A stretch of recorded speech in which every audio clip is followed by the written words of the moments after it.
भाग दो। आत्मा की आवाज और शाप की असली शुरुआत। रात का समय। महल के भीतर अनन्या एक पुराने दर्पण में खुद को देखती है। अचानक दर्पण से रानी मायरा की छाया झलकती है, जो कुछ कहना चाहती है। रानी मायरा की आत्मा धीमे स्वर में, अनन्या, तुम मेरी लहू की रेखा हो, मेरे अधूरे प्रेम को पूरा करने आई हो। अनन्या घबराकर, तुम कौन हो? रानी की आत्मा, मैं मायरा हूं, शापित रानी। रणवीर अब भी इस महल में है और उसकी आत्मा अधूरी प्यास लिए भटक रही है। सावधान रहना। महल के तहखाने में दरवाजा खुलता है। आरव रात को नींद में चलता है, जैसे कोई शक्ति उसे खींच रही हो। वह एक बंद तहखाने का दरवाजा खोलता है, जहां एक पुराना सिंहासन और एक शाही तलवार रखी है। एक दीवार पर लिखा होता है, जिसने सच्चे प्रेम का खून किया वो कभी मुक्त नहीं होगा। आत्मा की गिरफ्त। रणवीर की आत्मा अब जीवित लोगों में प्रवेश कर सकती है। वह एक सेवक के शरीर में आकर अनन्या पर हमला करता है। रणवीर की आत्मा सेवक की आवाज में, मुझे मेरा सिंहासन और रानी चाहिए। यह कहानी अब भी अधूरी है। आरव लड़खड़ाकर, अनन्या भागो, ये वो नहीं रहा। प्रेम की परीक्षा।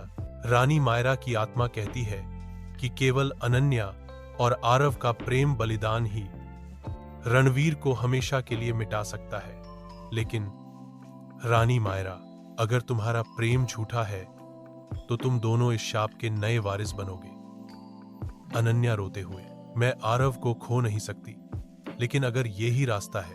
क्लाइमैक्स, बलिदान और मोक्ष या नया बंधन। अनन्या रानी मायरा की आत्मा में समाहित होती है और आरव राजा विराज की आत्मा में। रणवीर की आत्मा आग की दीवार में घिरती है। रणवीर, नहीं, मेरा अधूरा प्रेम, मेरी आत्मा।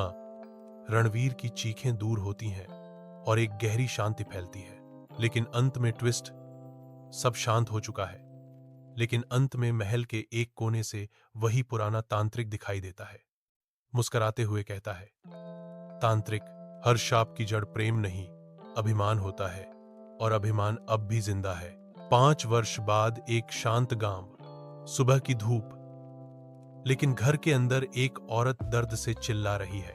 अनन्या मां बनने वाली है, लेकिन उसका चेहरा डर और थकावट से भरा है।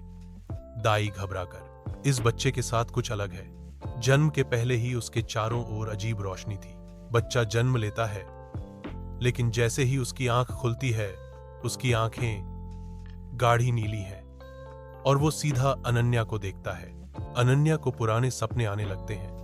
रात को अनन्या देखती है कि बच्चा एक महल में तांत्रिक से बात कर रहा है। तांत्रिक स्वप्न में। मैंने कहा था, हर शाप का अंत नहीं, अगला जन्म होता है। अनन्या डरकर उठ जाती है। राजा विराज की आत्मा लौटती है।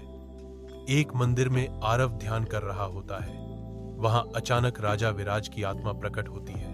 राजा विराज धुंधली आवाज में, तुम्हारा बेटा सिर्फ तुम्हारा नहीं, वो मेरा उत्तराधिकारी है और रणवीर की आत्मा अब उसमें समा चुकी है।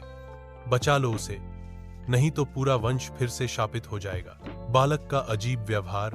5 वर्ष का बालक अंधेरे में बैठकर मंत्र बोलता है। उसके आसपास चिड़िया मर जाती है, दीपक बुझ जाते हैं। अनन्या चिल्लाकर, ये मेरा बेटा नहीं, ये कोई और है। आरव, क्या हमने रणवीर को खत्म नहीं किया था? बालक कहता है, मुझे मेरे सिंहासन पर वापस ले चलो। महल जो खंडहर बन चुका था, अचानक रात को जीवित हो जाता है। लौ, दीप, दरबार सब चमक उठता है।